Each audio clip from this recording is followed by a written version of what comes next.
Hello mga ka-Ate Jane! Welcome back to our channel! Kamusta po kayong lahat? Happy weekend po!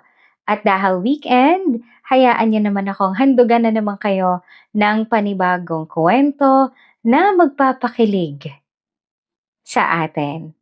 Ang kwento natin ngayon ay tungkol sa isang magandang konduktora na hindi inakalang ang lalaking kanyang tinulungan pala sa bus ay isang doktor.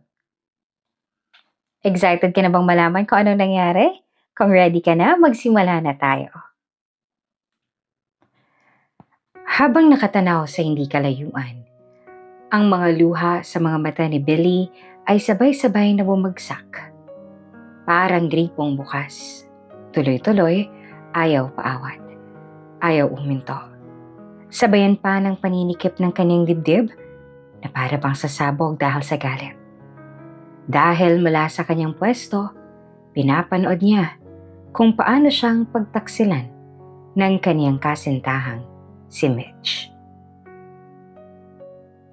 Mitch, bakit? Anong naging pagkukulang ko? Saan ako nagkamali para gawin mo sa akin to? Tanong ng binata sa kanyang sarili habang nakatitig sa kasintahan. Habang kahalikan ng matalik niyang kaibigan na si Hans. Walang kamalay-malay ang dalawa na pinapanood sila ni Billy mula sa sasakyan nito. Hindi alam ni Billy kung sadya ba ang lahat o kung pinapamukha ba lang sa kanya ng tadhana ang kataksilan ni Mitch sa kanya. Durog na durog ang puso ni Billy habang pinagmamasdan nito ang dalawa sa kanilang ginagawa. Ang haplos ni Mitch sa batok ni Hans at ang mahigpit na hawak ni Hans sa bewang ng kanyang kasintahan. Mapusok at mapangahas ang halikan ng dalawa sa isa't isa. Tila ba hayok na hayok sa bawat isa't walang pakialam kung may makakita ba sa kanila. Humigpit ulit unti-unti ang hawak ni Billy sa manibela. Mariin, puno ng galit. Na tila ba kaya niyang sirain ang manibela anumang oras. Gusto niyang paandarin ang sasakyan ng mabilis. Sobrang bilis. At sagasaan ng dalawa. Padaanan ng paulit-ulit hanggang sa madurog ang kanilang mga katawan upang makagante sa ginawa nilang kataksilan. Ngunit sa huli, mas pinili na lang niyang umalis. Marahan niyang pinaandar ang kanyang sasakyan upang hindi maabala ang dalawa sa kanilang ginagawa. Lumihis ng daan upang hindi siya makita. At habang papalayo siya sa dalawa, palabo ng palabo ang kanyang paningin. Dahil sa luhang patuloy pa ring umaagos sa kanyang mga mata. Hindi alam na Billy kung saan siya pupunta. Binabaybay niya lang kahabaan ng kalsada. Hindi niya alintana kung ma-traffic man ang rutang kanyang tinatahak. Ang taas ng presyo ng gasolinang nasasayang sa paikot-ikot niyang pagmamaneho sa kalsada. Ang ingay at gulo ng kalsada na hindi matapos-tapos dahil hindi niya alam kung saan pupunta. Basta ang alam lang ni Billy ng oras na yon ay nasasaktan siya. Nagdurusa dahil sa kataksilan na ginawa ng dalawang taong kaniyang pinapahalagahan. Patuloy ang pagmamaneho ni Billy hanggang sa dumilim na ang paligid. Sabayan pa ng ulan na tila ba dinadamayan siya sa kanyang pikate. Wala nang makita sa kalsada ang binata dahil sa lakas ng ulan. Subalit patuloy pa rin si Billy sa pagmamaneho hanggang sa ang mismong sasakyan niyang tumirik sa gitna ng kalsada. Samantala, sa opisina naman ng isang bus terminal ay naroon si Amanda. Isa siyang konduktora. Bagamat puro lalaking kasama niya sa trabaho, hindi siya nagpapadaig sa mga ito. Hindi hadlang ang kanyang kasarian upang gampanan ang kanyang trabaho. Isang babaeng may angking tapang at paninindigan na hindi magpapatalo kahit sino man ang kaniyang kaharap. Sir, alam ko naman pong maling napagtaasan ko ng boses ang pasahero kanina. Pero kasi naman, siya naman yung nauna. Pilit na ginagawang mahinahon ni Amanda ang kanyang boses. Ngunit ramdam pa rin ang gigil nito. Alam naman niyang bawal kaming magbaba kung saan-saan eh. Ipinaliwanag ko naman sa kanya yon, boss. Kaso ipinapamukha niya sa akin na nagtatrabaho siya sa isang sikat na ospital at higit sa lahat, sinisisi niya sa amin kung bakit siya late. Nasa naman ang hustisya doon, boss? Anong gusto niyang palabasin? Para siyang dragong bumubuga ng apoy sa harap ng kanyang boss. Namumula na rin ang kanyang tenga at pisngi sa inis. Nareklamo siya ng isa sa kanilang pasahero kaninang umaga sa kadahilanang pinahiya raw ito umano ni Amanda sa harap ng maraming tao at hindi pinababa agad. Nakarating sa opisina ng terminal ang reklamo at gustong ipasuspende si Amanda dahil sa masama nitong ugali. Sir, ayos lang sana kung sagot niya kami pag hinuli kami ng enforcer. Kaso hindi naman. Makasarili siyang tao. At saka, kasalanan ba naming malate siya? Hindi lang naman siyang pasahero ng oras na yun Puno kaya yung bus at alam nilang doon ang tamang babaan. Siya lang ang bukod tanging nagreklamo.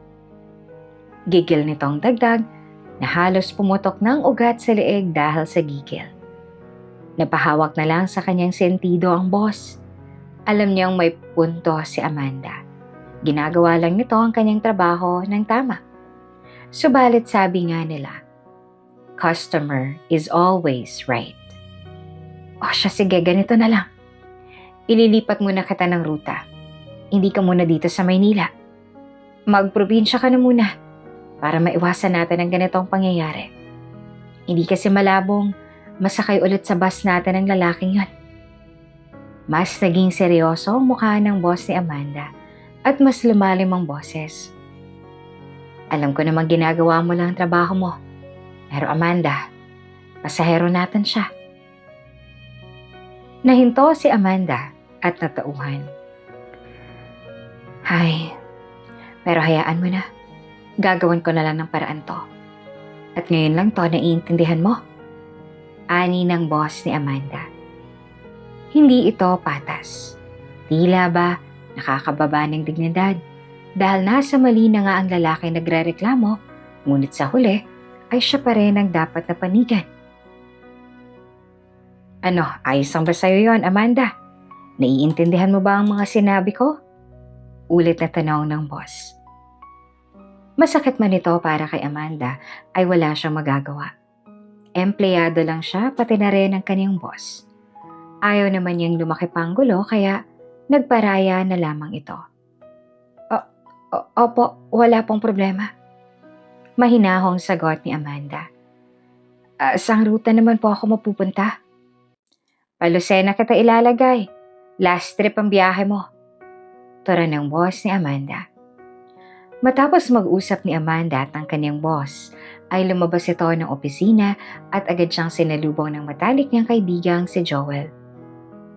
Amanda, anong nangyari? Nag-aalala nitong sabi. Napagalitan lang naman ako ng konti pero naiintindihan ko naman si boss sa nangyari. Nakakainis lang talaga dahil ang lalaking yun pa rin ang papanigan ng terminal. At ako pa, kailangang mag-adjust. Nakakainis talaga. Pero pasalamat na lang din ako kasi hindi ako nasuspinde. Yun nga lang, nalipat ako ng ruta. Saan ka na ngayon? Hindi sumagot si Amanda at huminga lang ng malalim. Tumitig kay Joel na para bang matamlay at walang ganang pumasok. Nako, mukhang alam ko na kung saan na. Doon ba sa lugar ng tiyahin mong mababait? Tumango na lamang si Amanda. 7:00 na ng gabi at malakas pa ang ulan. Kailangan ng maghanda ni Amanda para sa biyahe niya mamaya. Napagpasyahan nitong sa employees' quarters na lang matulog upang makatipid sa pamasahe. Pumunta muna ito sa bilihan ng mga pagkain upang may pantawid gutom. Habang naghihintay ng kanyang kakainin, ay may napansin si Amanda ang lalaki. Nakaupo lang ito sa upuan ng terminal. Tulala, walang bagaheng dala. Parang galing opisina sa suot nitong polong puti at itim na slacks. Ngunit, kapansin-pansin ring basang-basa ito ng ulan. Napukaw nito ang atensyon ni Amanda at nais niya itong lapitan, subalit biglang nagdalawang isip ang dalaga. Wag na nga lang. Marami na akong problemang iniisip, dadagdagan ko pa ba? Wika nito sa kanyang sarili. Ilang minutong tulala si Billy sa loob ng sasakyan matapos itong tumirik sa gitna ng kalsada. Wala siyang pakialam sa malakas na busina ng mga sasakyan sa likuran. Hanggang sa kinatok na siya ng isang lalaki. Doon lang natauhan si Billy na tumirik na pala ang kaniyang sasakyan. Lumabas si Billy ng sasakyan. Akala ng lalaki ay hihingi ito ng paumanhin at gagawa ng paraan upang ilagay sa gilid ang sasakyan. Ngunit, laking gulat nito nang ibigay ni Billy ang susi ng kanyang sasakyan at naglakad sa gitna ng kalsada. Sa ilalim ng malakas na ulan. Naglalakad na binabaybay ni Billy ang kahabaan ng kalsada. Walang pakialam sa mga taong bumubusina at sumisigaw sa kanya. Kahit ilang beses na siyang muntik ng masagasaan. Walang pakialam kahit basang-basa na siya ng malakas na ulan. At halos tangayin na ng hangin ang katawan. Sa gitna ng malakas na ulan at matatalim na kulog at kidlat, tila ba namanhid ang kanyang buong pagkatao. Hindi niya alintana ang malamig na hangin at basa niyang katawan. Habang siya rin ay naglalakad, ang pagtulo ng kanyang luha ay walang humpay. 25 years. 25 years kaming magkakasama. Halos buong buhay ko sa kanila umikot. 7 years naging kami ni Mitch. Sa 7 years na yan, sa kanya ko binuhos lahat ng oras at atensyon ko. Ginawa ko lahat para tumagal kami at alam ko, una pa lang, siya na ang gusto ko makasama hanggang pagtanda. Mula pagkabata, alam na ni Hans kung gaano kong kagusto si Mitch. Alam na ni Mitch na si Hans ang pinakamatalik kong kaibigan. Pero bakit? Bakit nagawa pa rin nila akong lokohin? Anong ginawa ko sa kanila para gawin nila sa akin to? Ano? Bakit? Bakit sa lahat ng tao sa mundo sila pa? Sila pang nanakit sa akin ng ganito. Ito ang mga katanungang umuugong sa isipan ni Billy habang siya ay naglalakad. Hindi niya alam kung saan siya dadalhin ang kanyang mga paa. Ni gutom ay hindi niya nararamdaman. Nanunuot ang sakit ng pagkabigo sa kanyang kalamnan na para bang hanggang buto ang sakit na kanyang nadarama. Sa kanyang paglakad, napadpad si Billy sa isang bus terminal. Nakita na lang ni Billy ang sariling nakatayo sa harap nito. Hoy, sir, kung magpapakamatay ka, huwag dito sa tapat ng terminal. Sigaw ng konduktor sabay busina naman ng driver ng malakas. Palabas na kasi ang isang bus at nakaharang si Billy sa daraanan nito. Wala namang sabi-sabing tumabi si Billy. Nagulat sa pagbusina ay hindi makikita sa kanyang muka. Pati ata pagkakaroon ng reaksyon ay nawala na rin sa kanya. Dumaan ang bus. Sinundan lang ni Billy ng tingin ng bus na papaalis. Lumakad na pasulong si Billy. Hindi na papuntang kalsada kung hindi papasok ng terminal. Pinagtitinginan siya ng mga tao sa terminal. Sino ba namang hindi mapapalingon sa kanyang itsura? Basang-basa ang damit, mula ulo hanggang sapatos. Halatang sinuong ang malakas na ulan kung saan habang naglalakad. Ngunit sa kabila nito, wala pa rin pakialam si Billy. Dumiretso ito sa bilihan ng ticket. Miss, ano pong bus ang may pinakamalayong biyahe ngayon? Yung malapit nang umalis? Tanong ni Billy. Biyaheng Lucena po, mamayang 12:00 ng gabi. Last trip. Sagot ng teller. Tumulala si Billy, waring hindi alam kung bibili ba siya ng ticket o hindi. Kumunot naman ang noo ng teller. Hindi niya alam kung naiintindihan ba siya ni Billy o kailangan niyang ulitin ang kanyang sinabi. Habang nakatulala ay hindi alam ni Billy kung bakit siya bibili ng ticket. Kung saang lugar ba ang Lucena? Bakit ba siya doon pupunta? Basta, ang alam niya lang, gusto niyang lumayo sa lugar na to. Malayong malayo. Sir, bibili po ba kayo ng ticket? Tanong ng teller. Mag-alas 12 na ng gabi. Nakahanda na rin si Amanda sa kanyang pagbiyahe. Oh, yung may mga ticket po natin, mga sir, mga ma'am, pakihanda na po para tuloy-tuloy na po ang biyahe natin. Sigaw ni Amanda sa loob ng bus. Ilang minuto na lang kasi, aalis na sila. Kumilos naman ang mga pasahero at inilabas na ang kani-kanilang mga tiket. Kasabay ng paglibot ni Amanda sa loob ng bus, ay kinokolekta na ang mga tiket. Habang ginagawa ito ni Amanda, ay napasulyap ang dalaga sa bintana. Laking gulat niya dahil nandoon pa rin ang lalaking nakita niya kanina. Hala, nandoon pa rin siya? Wika nito sa kanyang isipan. Habang patuloy sa pangongolekta ng tiket, ay hindi naman maiwasang sulyapan ni Amanda ang lalaki sa terminal. Hanggang sa may isang pasaherong napansin ang pagtingin niya sa labas. Kanina pa po yan nandyan, tulala. Hindi naman siya mukhang pulube. Maayos naman ang damit niya. Yun nga lang, parang basa ng ulan.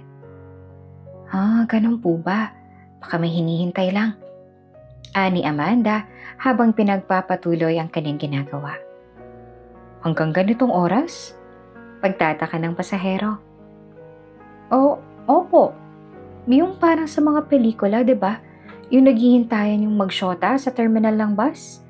Birong sabi ni Amanda sa pasahero. Sa totoo lang ay nakakaramdam ng awa si Amanda sa lalaking kanyang natatanaw mula sa terminal. Pakiramdam niya kasi ay pinagsakloban nito ng langit at lupa. Gusto niya itong muling lapitan. Tanungin kung anong pinagdadaanan nito sa buhay. Ngunit wala siyang sapat na dahilan para gawin ito dahil hindi sila magkakalala. Alangan namang sabihin niya ang dahil sa awa.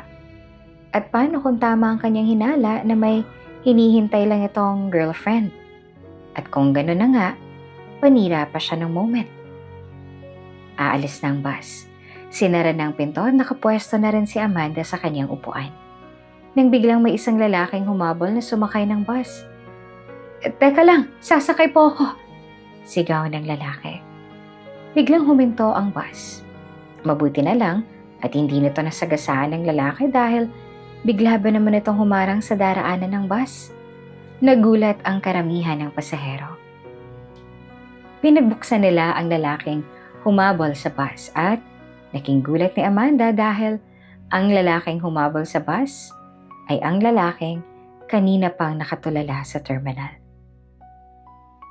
Ilang oras nang nakatitig sa kawalan si Billy. Hawak ang ticket niya papuntang Lucena City. Hindi siya pamilyar sa lugar. Ni minsan na hindi pa rin niya ito napupuntahan. Ilang pasahero na ang kanya nakatabi at umalis sa kaliwat kanan niya. May ibang sinubukan siyang kausapin, ang iba naman ay napapatingin sa kanya. Nagtataka sa kanyang itsura. At ang iba naman ay walang pakaalam. Ngunit wala siyang interes na magsalita.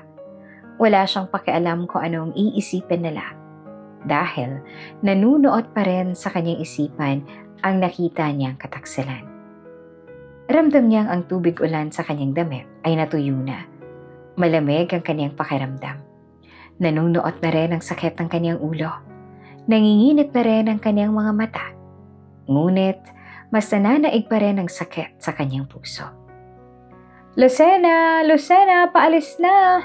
Sigaw ng isang babae mula sa bus. Napatingin si Billy sa kinaroroonan ng tinig. Nakita niya ang isang babaeng nakadungaw sa entrada ng bus. Sumisigaw para magtawag ng pasahero. Babae man ang mukha, ngunit astig kumilos. Nagbubuhat ng mga bagahe. Nagkakarga ng mga sakot kahon. Pwede pala talagang maging konduktor ang babae ngayon? Tanong niya sa kanyang isipan. Sa haba ng oras na siya ay nakatulala, tanging ito lang ang pumukaw ng kaniyang atensyon.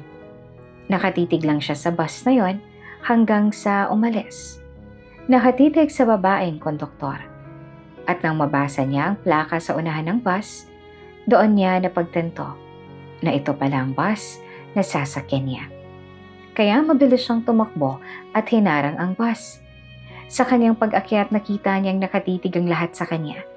Ngunit wala siyang pakialam at diretso lang siya sa paghahanap ng bakanteng upuan. Sa likod na lang po ang bakante, wika ng konduktora na si Amanda. Umandar na ang bus. Naging maganda naman ang takbo nila maliban lang sa ilang paghinto dahil sa lakas ng ulan. Wala namang naging angal ang mga pasahero dahil para din naman ito sa kanilang kaligtasan. Samot-sari ang makikitang ginagawa ng mga pasahero sa loob ng bus. Ang iba ay natutulog, ang iba naman ay nagsuscroll sa kanilang cellphone at ang iba naman ay nagkakwentuhan. Nanonood sa kanilang mga gadget at kung ano-ano pa. Subalit si Amanda hindi maiwasang hindi sulyapan ng lalaking huling sumakay ng bus. Amanda, kilala mo ba yung huling sumakay?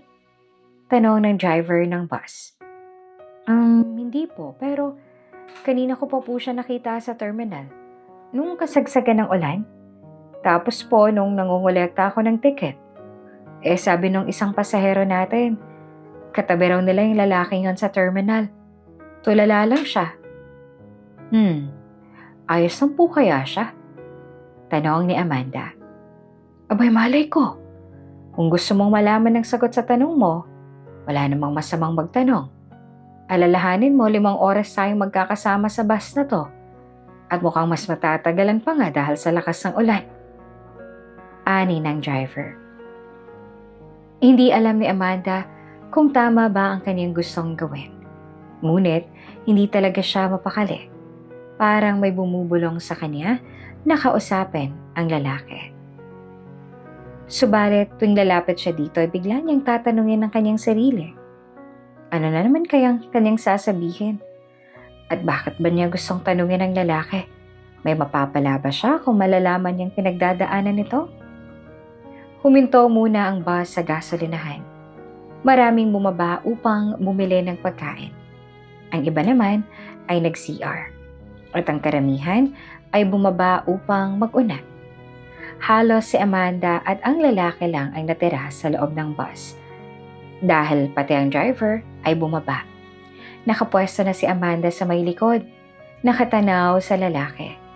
Nang mga sandali rin yon, nakatanaw naman ang lalaki sa labas.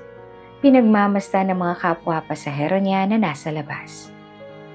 May kailangan ka ba sa akin? Tanong ni Billy habang nakatanaw pa rin sa labas. Nakita niya si Amanda sa pamamagitan ng refleksyon nito sa bintana na gawa sa salamin. Titig na titig sa kanya. Nataranta si Amanda. Doon niya napagtanto na nakikita pala siya ni Billy sa pamamagitan ng salaming bintana. Wala naman po sir. Ano kasi parang nakita kita sa terminal kanina. Ikaw ba yun? Tanong ni Amanda. Napapikat si Amanda dahil napagtanto niyang may mali sa kanyang tanong. Malamang makikita niya talagang lalaki sa terminal dahil kailangan niyang bumili ng ticket upang makasakay ng bus. Tumingin lang sa kanya si Billy at hindi sinagot ang kanyang tanong. Napakagat na lang si Amanda ng kanyang labi at gusto na lang niyang lumubog sa lupa. Bumaling na lang ito sa harap at inisip na imahinasyon niya lang na kinakausap niya ang lalaki kanina. Matapos ng halos 6 na oras, sa wakas ay nakarating na rin sila sa Lucena City. Amanda, ako nang bahala na tumulong magbaba ng mga bagahe. Pakitingnan na lang yung loob ng bus kung may mga naiwan bang gamit para masurrender natin kaagad sa lost and found. Utos ng driver. Sige po, magwawalis na rin po ako sa loob para mamaya lalarga na lang tayo. Ilang oras po bang pahinga natin? Tanong ni Amanda. Nag-request ako na last trip ulit ang biyahe natin. Bala ko kasing dalawin muna ang kamag-anak ko dito. Kaya kahit mamayang gabi ka na magwalis sa loob, mamasyal ka muna dito Maraming magagandang lugar dito at masasarap ang pagkain. Tumango-tango si Amanda at sinunod ang utos ng driver. 6:00 pasado pa lang noong umaga at marami pa siyang oras kung mamayang 12:00 pa ng gabi ulit ang biyahe nila. Sa totoo lang ay wala naman siyang balak maglibot sa lugar. Walang interes. Kaya mukhang sa quarters na lang siya mamamalagi upang magpahinga. Habang naglilibot sa loob ng bus, ay sinabay na rin ni Amanda ang paglilinis. Samot-saring kalat ang kanyang nakuha. At nang nasa may likod na siya ng bus, laking gulat niya nang makita ang lalaki. Nakahiga, yakap ang sarili. Sir, nasa terminal na po tayo. Baba na po kayo. Tawag ni Amanda kay Billy habang dinadampot ang mga basura na kalapit nito. Hindi naman umiimik si Billy. Tila ba tulog na tulog ito, kaya naman hinawakan ni Amanda ang balikat nito upang yugyugin. Subalit sa kanyang paghawak, para pa siyang napaso dahil sa sobrang init nito. Sir? Sir, ayos lang po ba kayo? Nilalagnat po kayo. Wika ni Amanda upang magising si Billy. Inaapoy na ng lagnat si Billy. Hindi alam ni Amanda kung anong pwede niyang gawin. Hindi naman niya pwedeng dalhin sa employees' quarters si Billy dahil bawal iyon sa kanilang patakaran. Paglabas niya ng bus, tatanungin niya dapat ang driver kung anong pwede niyang gawin, ngunit wala na rin ito at malamang ay pinuntahan na ang kanyang kamag-anak. Wala siyang ibang kakilala sa terminal kaya naisipan na lang nitong tawagan si Joel. Teka, huminahon ka Amanda, hindi kita maintindihan, sabi ni Joel pagkasagot nito ng tawag. Ano bang hindi mo maintindihan sa kwento ko? Sabi ko, may kasama akong pasahero dito na galing Maynila. Inaapoy siya ng lagnat. Anong gagawin ko? Gigil na may halong tarantang sabi ni Amanda. Hindi ko nga kilala tong lalaking to. At bukod doon, hindi ko alam kung bakit ba ako natataranta. Kaya di dalhin mo sa ospital, tas doon mo na lang iwan. Sabi mo naman diba hindi siya mukhang pulube. Ang mga nurse nang bahala sa kanya. Wala ka namang alam sa ganyan eh. Payo ni Joel. Nahimasmasan si Amanda nang marinig ang payo ni Joel. Oo nga no, bakit ba hindi ko naisip yun? Agad na binaba ni Amanda ang telepono at nagpa siya na dalhin na lang si Billy sa ospital. Inakay ni Amanda si Billy pababa sa bus. Halos buhatin niya ito makarating lang sa waiting shed sa labas ng terminal. Matapos maiupo ni Amanda si Billy sa sementong upuan, ay halos gumalapay ito dahil sa panghihina. Sir, ano hong pangalan ninyo? Tanong ni Amanda. Billy, nangihina nitong sabi. Huminga ng malalim si Amanda upang maibsan ang taranta. Okay sir, ako po si Amanda. Sir Billy, dito lang po kayo ha, mag-out lang po ako. Sandali lang, mabilis lang to. Ani Amanda at tumakbo na pabalik sa loob ng terminal. Pilit na nagmulat si Billy at nasilayan ang mukha ni Amanda. Matapos mag-out ay inakay niya si Billy. Sumakay sila ng tricycle papunta na sa ospital. Sir, dadalhin kita sa ospital ha? Kasi ang taas ng lagnat mo. Hindi ko kasi pwede sa quarters namin eh. Pasensya ka na. Ani ni Amanda kay Billy. Wag. Nangihina nitong sabi. Wag sa ospital, please. Huwag mo akong dalhin doon. Makaawa pa ni Billy. Ha? Ayaw mo sa ospital? Paano ka gagaling yan? Ang taas ng lagnat mo, sir. I only need to rest and drink plenty of water. I know my body. This is due to extreme fatigue and stress. So please take me somewhere to rest. I have money. At inilabas nito ang kanyang wallet. Buy me water and some medicine. Pero please, huwag mo akong dadalhin sa ospital. Napapikit at otomatikong kinagat ni Amanda ang kanyang labi sa baba, dala ng taranta. Dahil hindi niya na alam ang gagawin. Kung susundin ba niya ang hiling ni Billy o idediretso niya ito sa ospital. Gusto niyang magalit ngunit sa puntong yon, walang mangyayari sa kanila kung sasabayan pa niya ito ng galit. Paano kung mamatay ka? Kasalanan ko pa? Sa taranta ay yun na lang nasabi ni Amanda. Trust me, heartbroken lang ako pero hindi ko pa oras mamatay. Puso ko lang ang namatay, hindi ang katawang lupa ko. Turan ni Billy. Nahinto ng ilang segundo si Amanda sa paghinga dahil sa gulat. Talaga, sir? Ngayon mo pa talaga nakuhang humugot Napipikaw ang sabi ni Amanda. Nagdesisyon si Amanda dalhin si Billy sa lugar kung saan ito maaaring makapagpahinga, tulad ng hiling nito. At iyan na nga ay ang bahay ng kamag-anak niya sa Lucena. Malapit lang ang terminal ng bus. Eto sir. Dahil ayaw mong dalhin kita sa ospital, pupunta tayo sa impyerno. Sa bahay ng Tiyang Luz ko. Kaso hindi kanya dapat makitang ganyan. Dahil kung hindi, hindi ko alam kung saan po tayo pwedeng pumunta. Halata sa mukha ni Amanda ang labis na pagkaaligaga. Kaya mo bang maglakad ng diretso kahit ilang minuto lang? Tanong ni Amanda pagkababa nila ng tricycle at naglalakad na sila papunta sa bahay na kanilang tutuluyan. Oo, kakayanin ko. Nangihinang sagot ni Billy. Sumigaw ito ng ilang beses at pilit na iminulat ang mga mata. Nag-unat din ito upang makagalaw ng maayos. Bago ang lahat, pwede bang Billy na lang itawag mo sa akin? Wala nang sir. Muling nahinto si Amanda. Ngayon mo pa talaga naisip yan na huwag kitang tawaging sir? Tumango si Billy. Napangirit na lang si Amanda. Sige na. Billy. Billy, okay na. Tumango si Billy. Good. Siya, tara na sa impyerno. Sa bahay. Ani ni Amanda.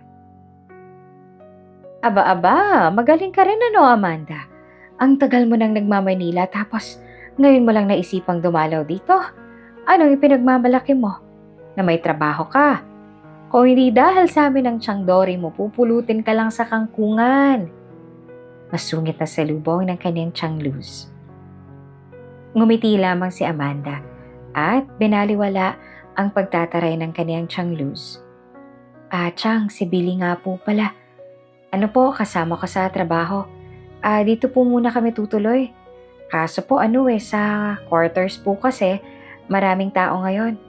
Ayaw naman po naming makisiksik pa kaya naisipan ko po na dito ko na lang po, dito po ako, dito kami, magpahinga.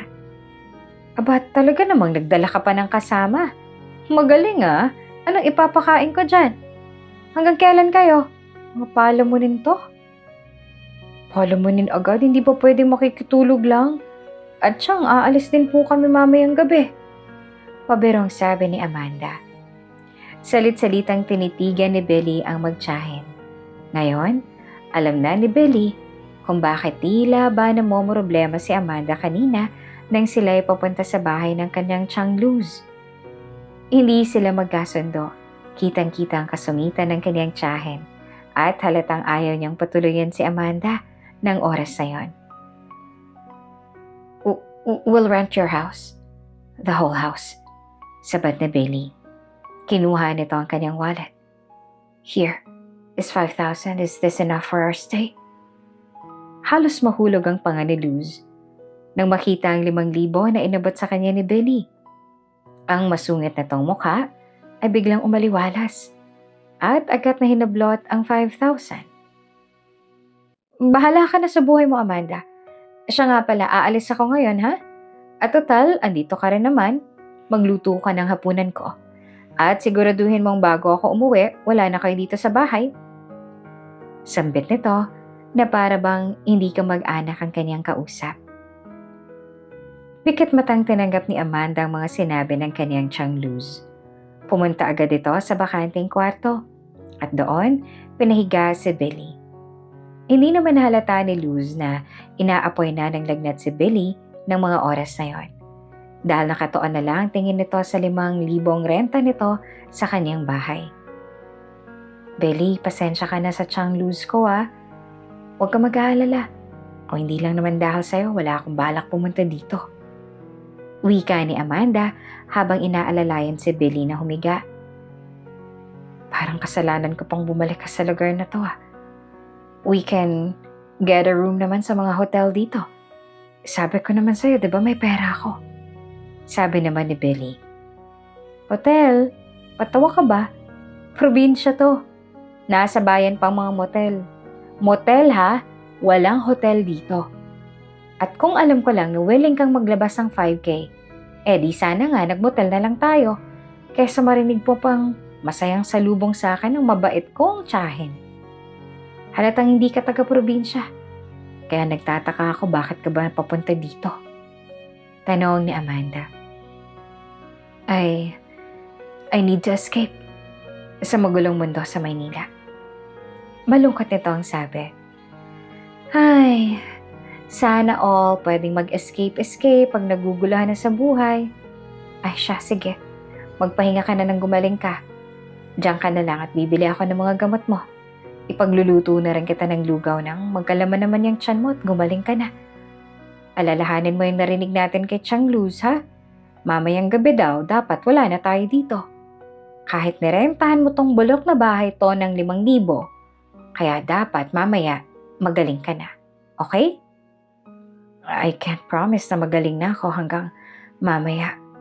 Pero I can assure you na kaya ko na hanggang mamaya. Turan ni Billy. Imbes na makapagpahingay, inalagaan ni Amanda si Billy ng maghapon. Inalagaan ng isang estranghero na tanging pangalan lang ang kanyang alam. Mitch, bakit? Bakit mo ginawa sa akin to? Hans, anong ginawa ko sa'yo para lukuhin niyo ako ng ganito? Ungol ni Billy habang siya'y natutulog. Billy? Billy? Tawag ni Amanda upang magising si Billy. Ilang tawag pa ni Amanda ay nagmulat ang binata. Grabe ang pawis nito. Bahagyang masakit ang kanyang ulo. Nasaan ako? Sino ka? Tanong ni Billy. Hinipikan ni Amanda si Billy. Kung ikukumpara kanina, ay mas maganda ng itsura ng hipik nito kesa kanina. Billy, ako to, si Amanda. Yung konduktor sa bus. Pakilala ni Amanda. Natulala lamang ng ilang segundo si Billy at naalala na rin ang nangyari mula ng gabing yon. Para ba siyang nagising sa isang nakakatakot na panaginip. At kaharap niya ang babaeng nagligtas sa kanya sa bangungot. Now I remember. I thought I was dreaming. Mahina nitong turan. Sa sobrang taas siguro ng lagnat nyo kanina, kaya akala nyo panaginip ang lahat Pero in fairness, kahit na nilalagnat kayo kanina, nangangatwiran pa rin kayo. At apakagalante. Biro ni Amanda. Yun nga lang, kanina nung natutulog ka palagi mong binabanggit yung Mitch at Hans. Osyoso nito. Napangisi na lamang si Billy, huminga ng malalim. Wala naman siguro mawawala kung ikwento ka to sa isang stranger. Ani ni Billy sa kanyang sarili.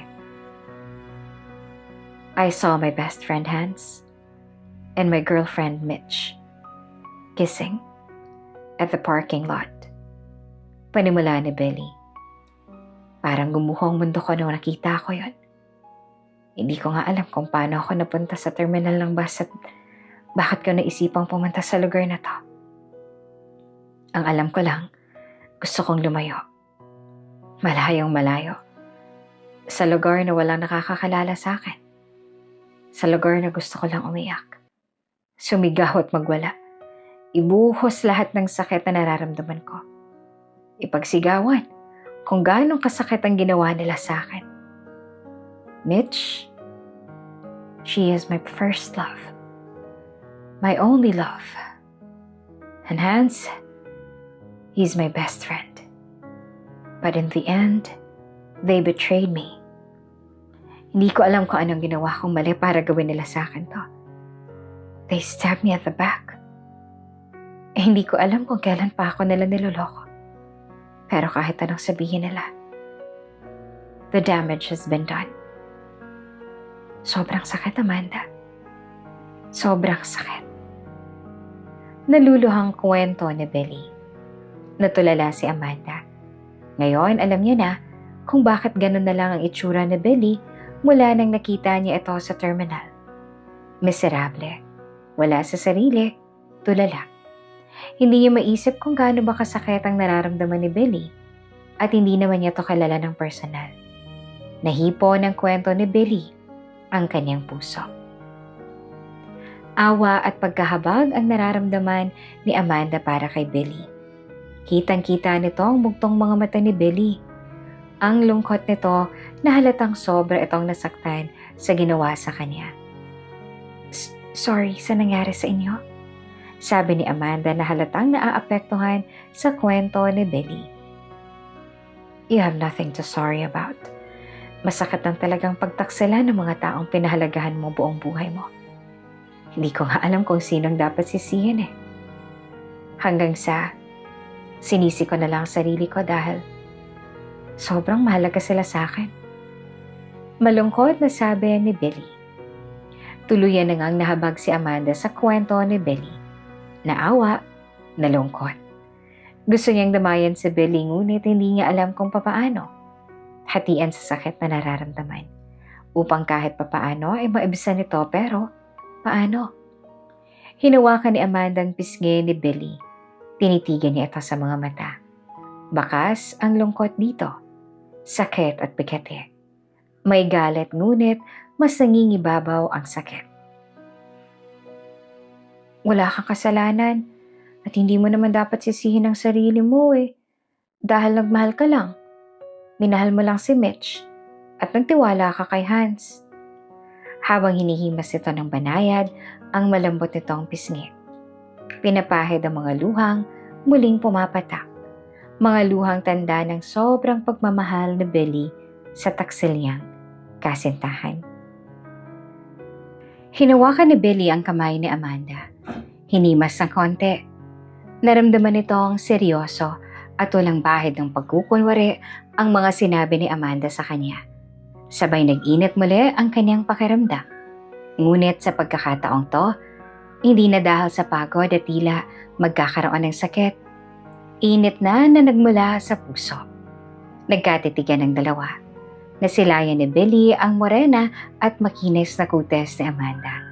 Ang matangos nitong ilong at bilugang mga mata. Matapang man ang mga titig nito ngunit ito ang isa sa nakapagpaakit sa kanya. At nang bumaba ang kanyang tingin ay napako na ang kanyang tingin sa manipis na labi ni Amanda.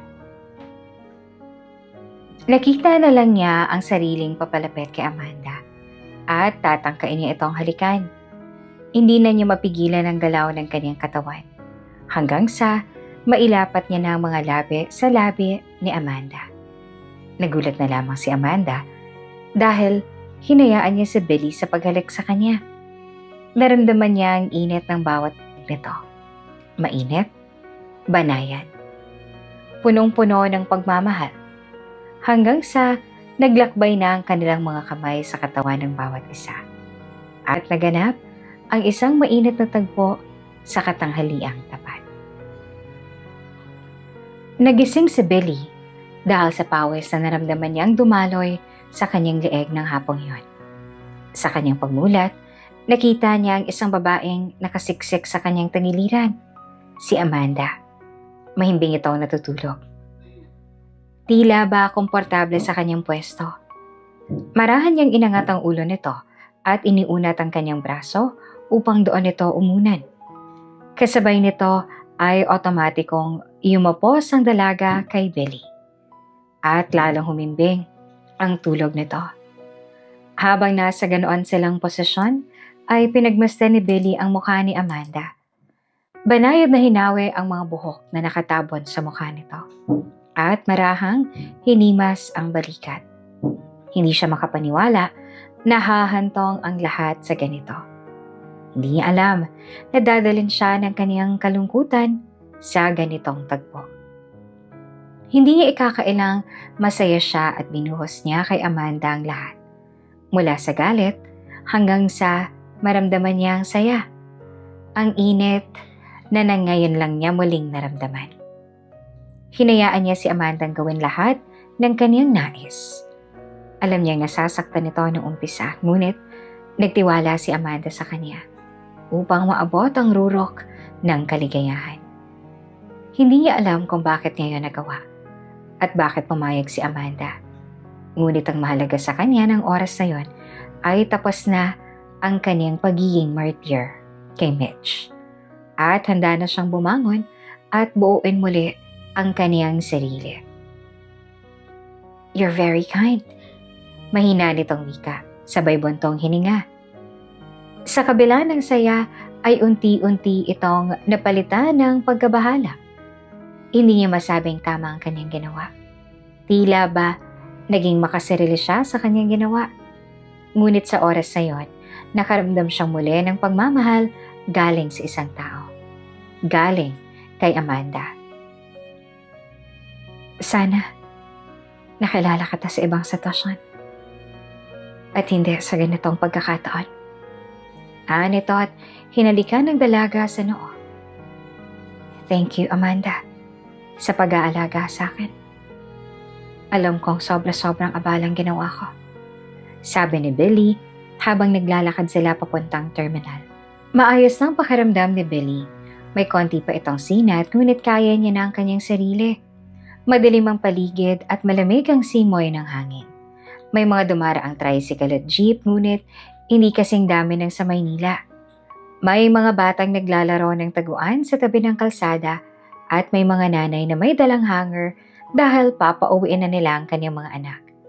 Buhay probinsya na ngayon lang na silayan ni Billy. Malayo sa magulong mundo ng kaniyang kinumulatan. "Wala yon, ano ka ba? At saka, may choice ba ako? Ako lang naman ang nakakita sa'yo kanina. Alangan namang pabayaan kita sa bus na nangingisay dahil sa taas ng lagnat." Nabalot ng katahimikan ng dalawa.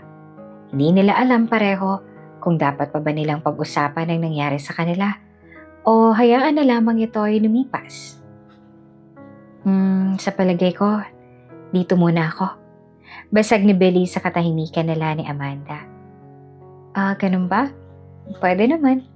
Mababait naman ang mga tao dito. Pera lang sa tiyahin ko. Pabiro nitong sabi. Sakay ka lang ng tricycle para makarating kang bayan. Tapos may mga motel naman doon para doon ka muna tumuloy ngayong gabi. May mga kainan din doon kaya hindi ka magugutom. Bilan ni Amanda sabay ngiti kay Billy. Lubos na natuwa si Billy. Napakaswerte niya dahil si Amanda ay nakakita sa kanya habang inaapoy siya ng lagnat. Ang kabaitan nito ay hindi matatawaran.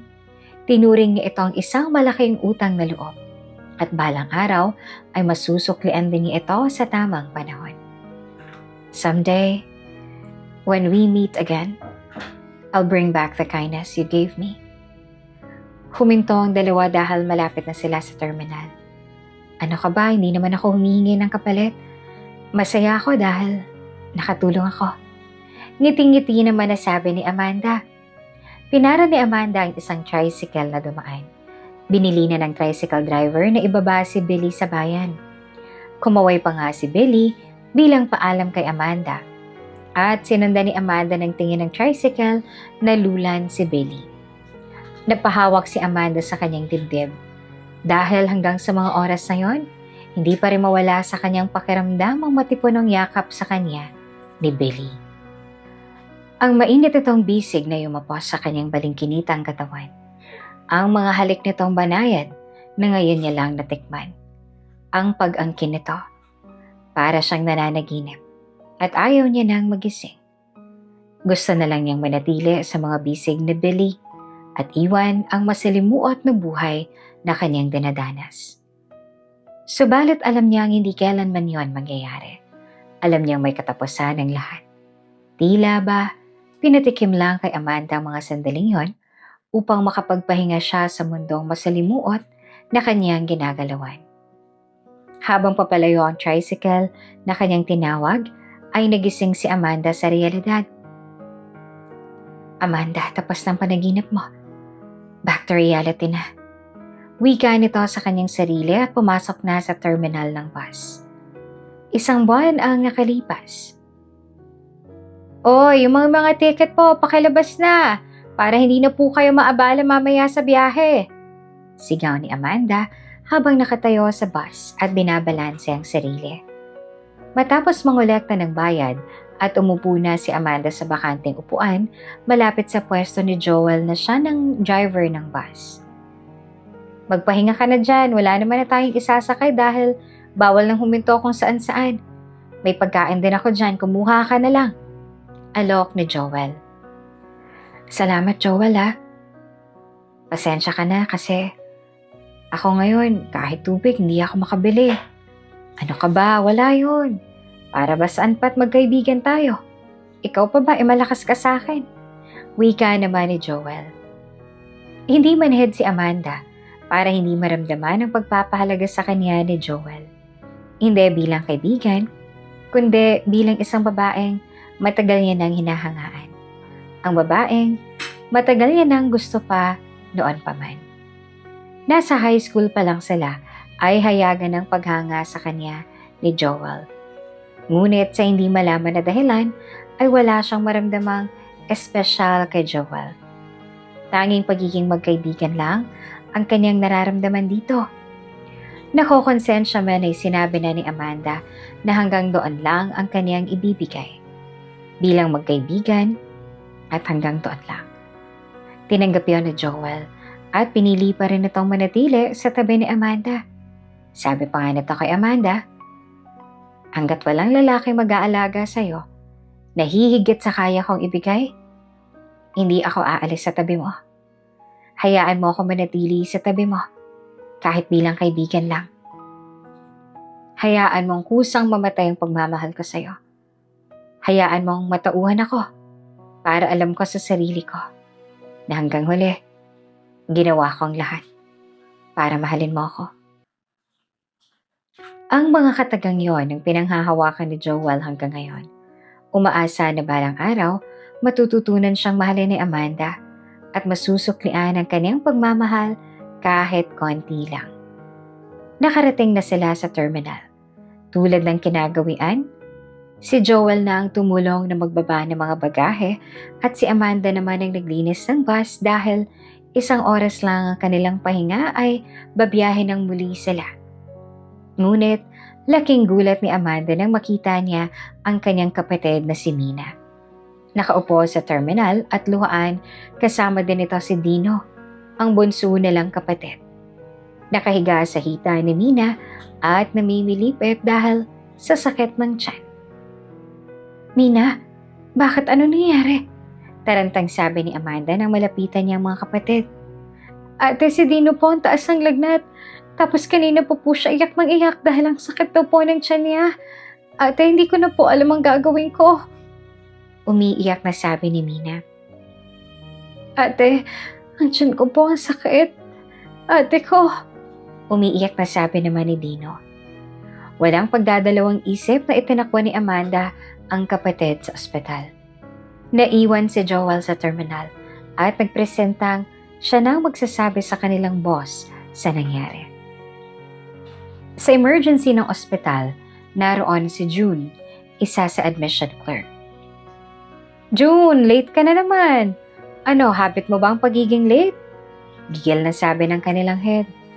Alam mo namang sa emergency ka maa-assign sa araw na to at kulang pa tayo ng staff tapos late ka pa.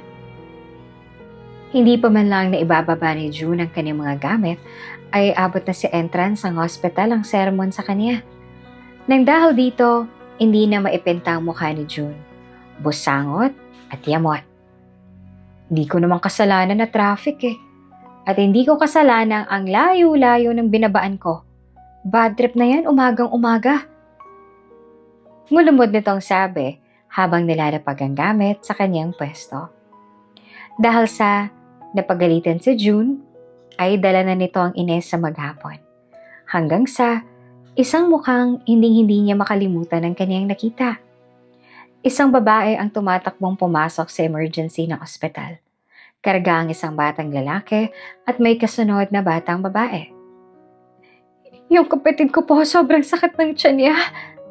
Umiiyak na sabi ni Amanda. Agad namang ina-assist ng mga nurse si Amanda. Binigyan ng paunang lunas si Dino. Sa taranta ni Amanda, hindi niya namukhaan si June. Ang lalaking napahiya sa bus, isang buwan na ang nakalipas. Ngunit si June, nakatatak sa kanya ang mukha ni Amanda. Tandang-tanda niya ang babaeng na mahiya sa kanya.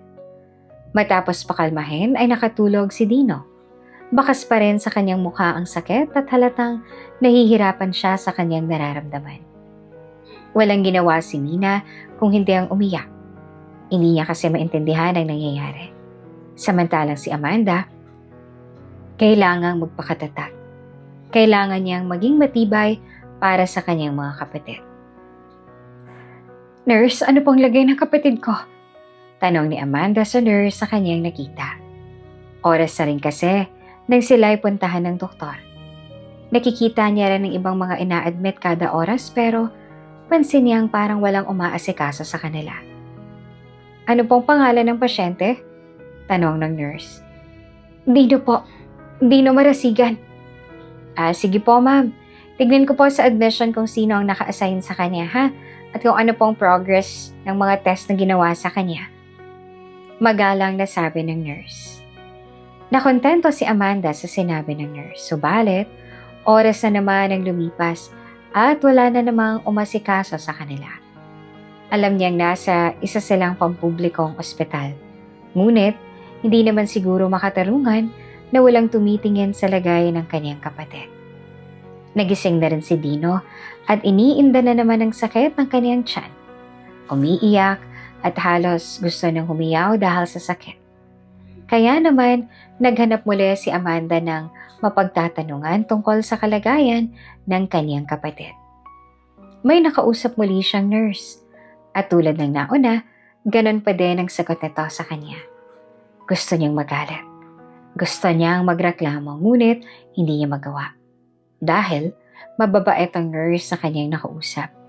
Kaya naman, pilit na lang niyang iniintindi ang sitwasyon at muling naghintay. Dino, saan masakit? Tanong ni Amanda kay Dino nang hindi na talaga nito kaya ang sakit. Ate, dito po sa may kanan, sa baba ng tiyan.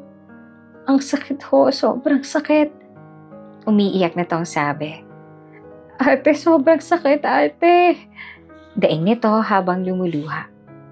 Nang makita ito ni Amanda, doble ang sakit na kanyang naramdaman. Naluha na rin ito at nakaramdam ng takot. Sandali lang, Dino ha. Pupuntahan ko lang yung doktor mo. Sandali lang. At bumaling ito kay Mina. Mina, dito ka lang, okay? Samahan mong kapatid mo. Pupunta lang ako sa mga nurse para alamin ang lagay ni Dino ha. Dito ka lang. Utos ni Amanda sa kapatid. Lakas loob na nagtanong ulit si Amanda sa mga nurse. Nakita rin niya ang una at pangalawang nurse sa kaniyang nakausap. Sabi nila ay naka-follow up ng test request sa admission clerk at doon nila napagtantong bakit nga ba walang umaasikaso sa pasyenteng si Dino. June, wala pa rin bang update sa test ni Dino Marasigan? Pinuntahan na ng dalawang nurse at ni Amanda ang admission clerk. At nang humarap si June, ay doon lang nakilala ni Amanda ang admission clerk. Wala pa. Masungit nito ang sabi, na hindi man lang tumitingin sa mga ito. Busy lahat ng doktor. Wala ring available na medtech, kaya o hindi ka makakapaghintay, edi lumipat ka na lang ng ospital. Mariin itong sabi, sabay tingin kay Amanda ng matalim. Napailing si Amanda sabay tulo ng kanyang luha. Kung may problema ka, sa akin mo sabihin.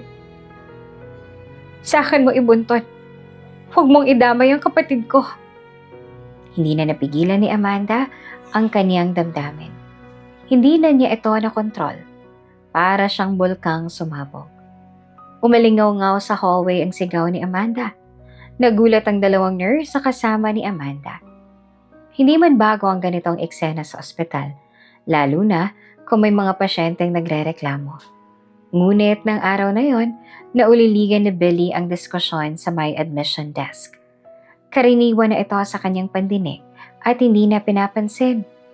Ngunit, ng oras na yon, bigla siyang nag-usisa at nakita ang babaeng tumulong sa kanya 1 buwan na ang nakalipas. Anong pinagsasasabi mo dyan?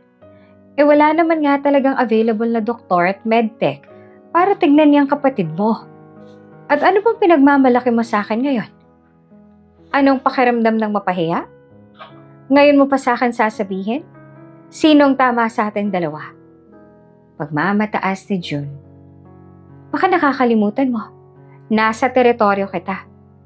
At isang hamak na konduktor ka lang. At ako? Dito ako nagtatrabaho. Kaya maghintay kang magkaroon ng available na medtech at doktor para dyan sa kapatid mo. Sabi nito, at hindi na pinapansin si Amanda. Kapatid ko ang pinag-uusapan dito. Pag may nangyaring masama sa kapatid ko, hindi ko alam kung ano magagawa ko sa'yo. Banta ni Amanda. Wala mang pera at hindi alam kung anong kahihinatnan ng mga mangyayari, ay nagdesisyon na si Amandang ilipat na ng ospital ang kapatid. Sa tulong ng 2 nurse, ay nagbigay sila ng ideya kung saan pwedeng ilipat si Dino.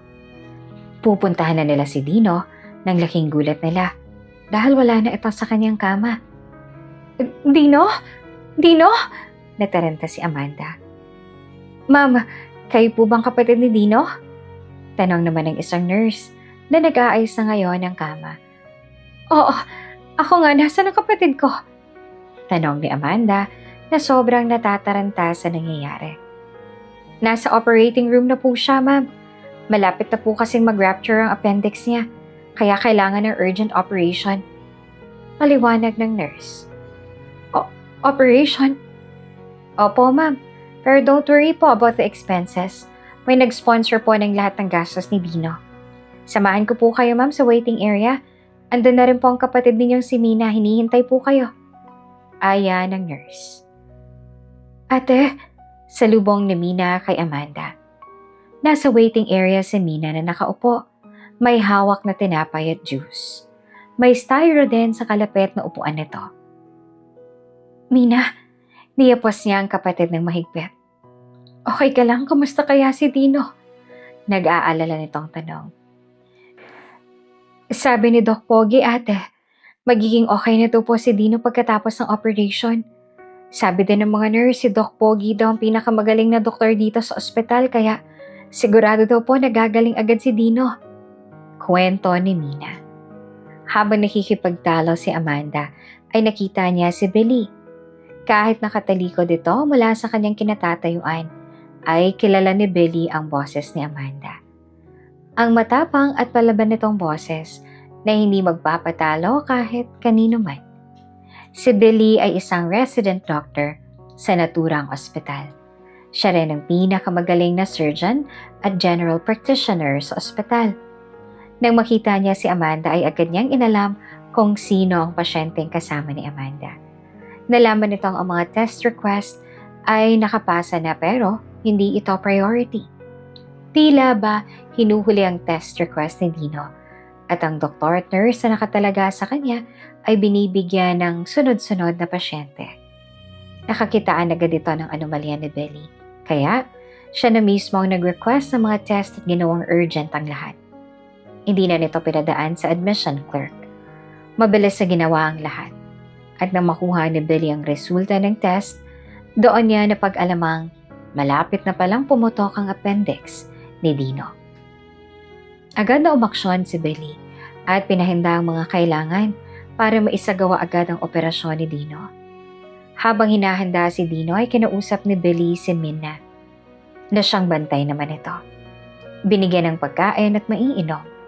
Ipinaliwanag ang mga nangyari at pinangakong gagawin niyang lahat para sa kapatid na si Dino. Lahat ng to ay nangyayari habang nakikipagbangayan si Amanda kay June, habang inilalaban ni Amanda ang karapatan ng kanyang kapatid sa naturang ospital. Habang pinapakinggan ang kwento ni Mina, iniisip ni Amanda, Sino ang tinutukoy nitong Doc Pogi? Ate, ang bait-bait po ni Doc Pogi. Binilhan niya rin po tayo ng pagkain. Sabi niya, ibigay ko rin po sa'yo to para hindi ka magutom. Mabilis lang naman daw po ang operation. 1 oras lang daw po at makakalabas na rin po si Dino. Ani ni Mina. Nakahinga ng maluwag si Amanda kahit hindi niya alam kung sino ang tinatawag na Doc Pogi ng kaniyang kapatid. Nagtataka rin ito dahil tila ba kilala siya ng doktor. Subalit, iniwaksi muna ni Amanda ang lahat ng kanyang iniisip at itinuon ang atensyon sa pagdarasal para sa kaligtasan ng kapatid. 1 oras pang lumipas at lumabas na ang doktor, si Doc Pogi kung tawagin ni Mina. Agad nilang sinalubong si Billy. Naka-face mask pa ito at nakasuot ng salamin. Hindi ito nakilala ni Amanda. Doc, kamusta na pong kapatid ko? Tanong ni Amanda. Nahalata ni Billy na hindi siya kilala ni Amanda. Bakas ang pag-aalala nito kay Dino. Sa kabila nito ay sabi pa rin niya ang resulta ng operasyon. Naging maayos ang lahat. Dadali natin si Dino sa kanyang room. Wala kang dapat ikabahala, Miss Amanda. Wika ni Billy at lumakad na papunta sa kanyang opisina. Kasunod ni Billy ang hospital bed ni Dino. Nakahiga ang kawawang bata sa kama at wala pang malay dahil sa anesthesia. Tapos na ang operation. Ligtas na ang batang si Dino. Kailangan na lang nitong magpahinga ng 3 araw sa ospital. Nakahinga na rin ng maayos si Amanda kahit hindi niya kilala ang sponsor ng kanyang kapatid. At ang tinutukoy ni Minang Doc Pogi na mukhang bibig nito sa kanya. Samantala, laking pagtataka ni June dahil bakante na ang kama ni Dino. Nagtataka rin siya dahil nang puntahan niya ang request niya sa laboratory, ay tapos na ang request at naoperahan na si Dino ni Doc Billy. Noong unay, binaliwala niya lang mga nangyayari hanggang sa magkasalubong sila ng mga medtech ng ospital. Uy, bakla ka ng taon. Alam mo bang nawawala si Doc Billy dito kanina sa laboratory? Yari ka sa head namin mamaya, inahunting ka. Gisang-gisa siya kanina. Ayun, lahat ng inis niya binunto niya sa amin. Nako, kaya lahat ng medtech ngayon on monitor dahil hindi raw namin ginagawa ang trabaho namin. At namimili raw kami ng uunahin. Babala ng isang medtech. Ha? Bakit naman? Ano bang ginawa ko? Kasalanan ko ba? Talaga namang may mas mahalagang case na dapat unahin kaysa dun sa Dino Marasiga na yun, ha? Ginagawa ko lang tama ang trabaho ko. Pagmamalaki ni June. Loka, hindi sa ganun yon. Ang siste, binuklat ni Doc Billy ang mga request. Nakita niya yung kay Dino Marasigan yung urgent. Kaso, sabi mo kasi unahin to, unahin yan. Kasi kailangan ni Doc ganito, ni Doc ganyan. Ikaw ang tinuturo ng lahat. Which is totoo naman na ikaw talagang nagdikta sa amin kung sinong dapat unahin at ihuli. And so, hindi naman namatay yung bata ah. Etsyos nyo. Sabay irap ni June sa medtech. Bakla! Biglang tapik ng malakas ang medtech kay June dahil nakita nito si Bill. Nakatingin sa kanila. Papalapit at may mabigat na aurang nakakatakot. June, come with me. Wika ni Billy na may malalim at nakakatakot na boses. Nanginginig ang buong katawan ni June at ng medtech at mukhang ito na ang kabayaran sa ginawa ni June kay Amanda. Matapos ng kanyang trabaho, ay dumiretso si Joel sa ospital kung saan dinala ni Amanda si Dino. Miss, saan pong room ni Dino Marasigan? Tanong ni Joel sa admission clerk na nasa entrada. Matapos mabigay ang numero ng kwarto ni Dino, ay laking pagtataka ni Joel dahil nasa private room naka-admit si Dino. Hindi naman sa minamaliit ni Joel si Amanda. Subalit alam niyang hindi nito kayang okupahin ang ganoong klase ng kwarto. Nang marating na ni Joel ang silid kung saan naka-admit si Dino, ay kumatok ito at pinagbuksan siya ni Amanda. Ikinwento ni Amanda ang nangyari. Tulog na noon ang dalawa niyang kapatid. Doon ay umiiyak na nang umiiyak si Amanda. Binuhos niya lahat ng takot at sakit na nararamdaman niya kay Joel. Sobrang takot na takot ako kanina. Hindi ko alam kung bakit dinadanas ko to. Akala ko mawawala na sa akin ang kapatid ko. Umiiyak nitong sabi. Yung nakaaway ko sa bus, nang dahil sa kanyang muntik nang mapahamak ang kapatid ko. Mabuti na lang may mga taong tumulong sa amin kanina. Shhh! Sabay pause ni Joel sa kaibigan.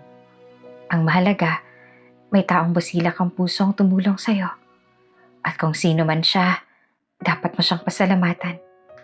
Mabait pa rin ng Diyos dahil hindi niya kayo pinabayaan. Kinabukasan, kailangan pumunta ni Amanda sa opisina sa terminal para mag-report at mag-abisong hindi siya makakapasok ng ilang araw. Kaya naman, si Mina na lang muna ang nagbantay kay Dino. Nakaalis na si Amanda kasama nito si Joel na doon na rin natulog upang bantayan ang magkakapatid.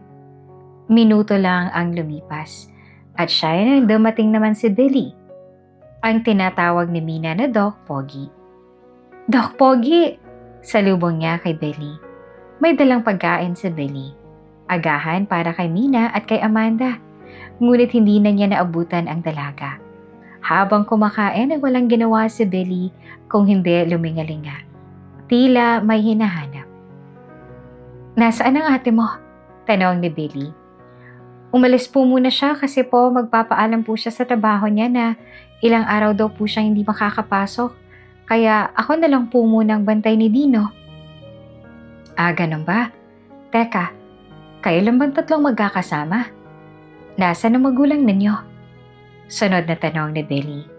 Napahinto sa pagkain si Mina, napayuko at bakas ang lungkot sa mukha. Matagal na pong wala sina tatay at nanay. Dati po, nasa Lucena po kami nakatira. Sa tiyahin ko pong si Chang Luz. Kami po ni Dino ang napunta sa kanya. Tapos si ate po, sinama ng Chang Dory dito sa Maynila. Pinagpasapasahan po kaming tatlo ng 4 na taon. Hanggang nakatapos po si ate ng high school. At nang nabalitaan ni ateng, hindi maganda ang tato sa amin ni Chang Luz. Kinuha niya kami. Ipinaglaban po niya kami kay Chang Luz. Makuha lang kami. Hanggang sa tuluyan na kaming binigay ni Chang Luz kay ate. Kaso, hindi kami kayang buhayin ng Chang Dory.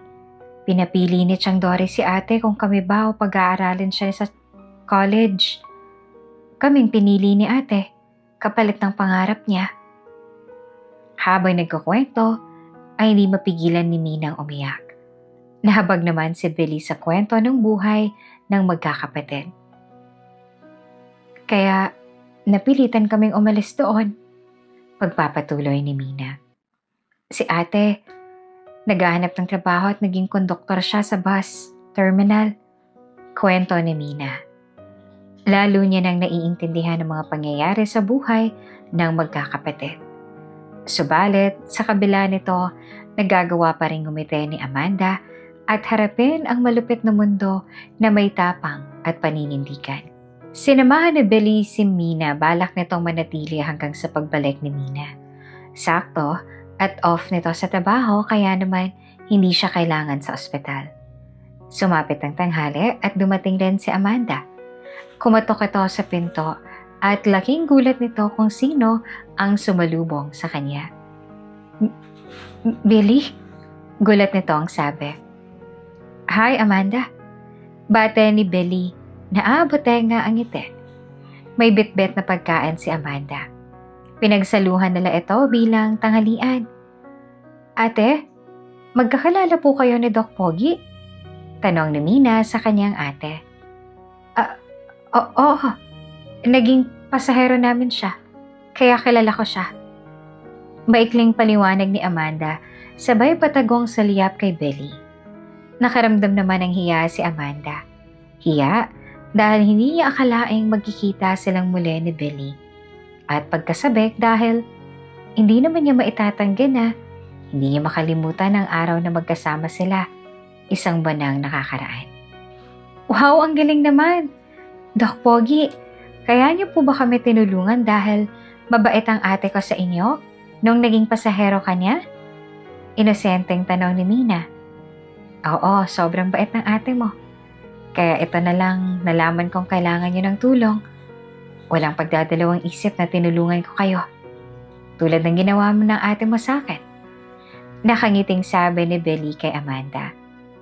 Matapos magtanghalian, nakatulog si Mina. Kinuha naman itong pagkakataon ni Billy upang makausap si Amanda ng masinsinan. Kamusta? Isang buwan na rin mula noong nagkita tayo? Panimula ni Billy. Masisilayan ng hiya sa mukha ng doktor. Ngunit sa kabila nito ay gusto niyang muling makwentuhan ng dalaga. Tulad ni Amanda, nakatatak pa rin sa isipan ng doktor ang lahat ng nangyari ng araw na yon. Ayos naman ako. Hindi ko inaasahang magkikita tayo ulit.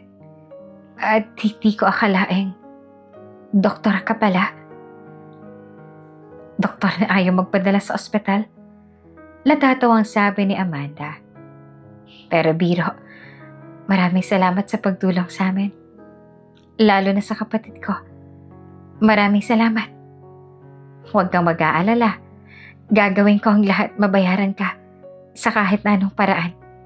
Natawa na lang din si Billy.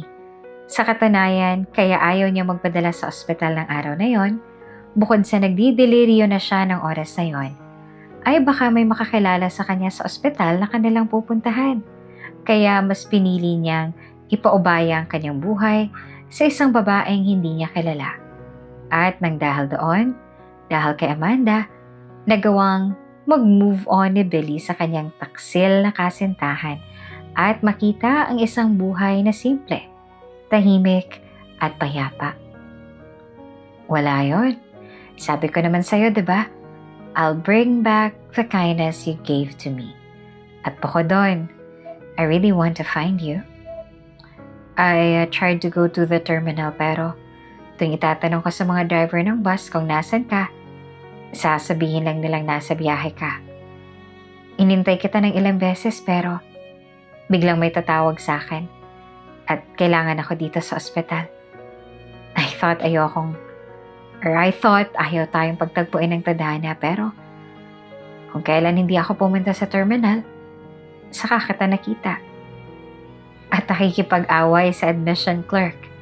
Salaysay ni Billy habang tumatawa. Hindi alam ni Amanda kung maiinis pa siya o kikiligin sa kanyang mga naririnig. Parang tatalo ng puso niya sa tuwa. Ngunit hindi niya yon maaaring ipahalata.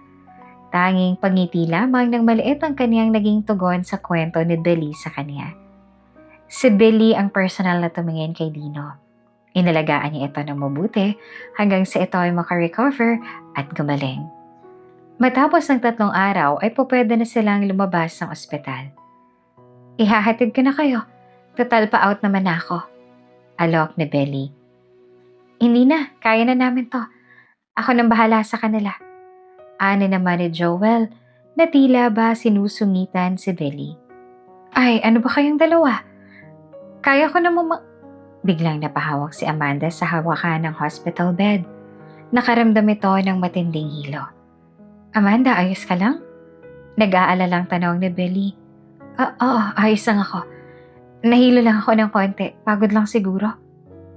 Pinindot ni Billy ang intercom sa nursing station at nag-request ng mga tests para kay Amanda. Anong silbi ko bilang doktor kung hindi ko masisigurong nasa maayos sa kalagayan ang mga mahalagang tao sa akin? Wika nito. Nakasulumpat si Joel. Naiinis man ay sang-ayon nito sa ginawa ni Billy. Oras nang lumipas at lumabas ang resulta, kinausap ni Amanda ng doktor na tumingin sa kanya. Miss Amanda, when was the first day of your last menstruation? Nahinto si Amanda. Doon niya lang napagtanto na 1 buwan na siyang delayed. 1 buwan matapos silang magsama ni Billy sa iisang kama. 1 buwan na po yata akong delayed? Nauutal na sabi ni Amanda. Okay then, I'm requesting pregnancy test and ultrasound para makasiguro tayo. Ani ng doktor. At napahawak na lamang si Amanda sa kanyang tiyan at natulala. Samantala, Personal na inalam ni Billy ang naging resulta ng mga test ni Amanda. Hindi kasi ito mapakali at gusto niyang makasiguro sa lagay ng kalusugan nito. Pagbasa ni Billy ng mga test results, nanlaki ang mga mata ni Billy sa kanyang nakita. Amanda is pregnant? Gulat nitong sabi. At dito na nga po nagtatapos ang kwento ni Amanda ngayong araw. Nabitin ba kayo mga ka-Ate Jane? Anyway, masaya naman. Happy ending naman sila kahit papano. Mukha, ano? Totoo nga talaga yung sabi nila na love comes in the most unexpected ways. Anyway, maraming salamat sa muling pagsama ninyo sa akin sa ating kwento-kwento ngayong araw. Hanggang sa muli, mag-ingat ang lahat and God bless everyone. Bye!